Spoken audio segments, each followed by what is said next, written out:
I know right now. I know life feels overwhelming. I know there's so much stress trying to figure out and make sense of this new reality that we all are faced with. And I know that even in the midst of everything, folks are dealing with real loss. Folks are dealing with real struggles.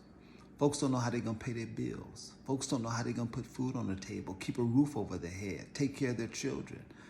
Folks are dealing with real issues. And I know, I've been there.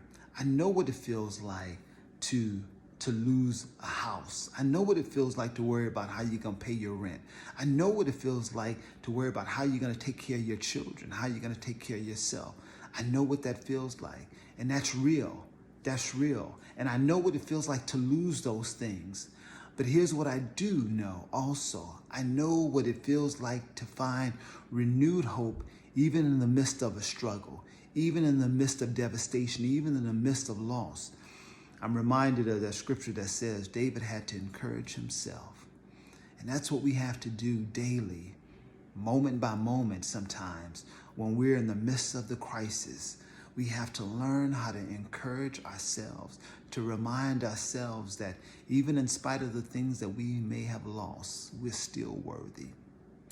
Even in spite of the changes that have existed in our lives, that there's still favor on our lives. And so I want to encourage you to remember that in spite of everything that you're going through, and that's real, the stuff that you're going through is real, that you will get through everything that you're going through. You know, the old folks used to say trouble don't last always.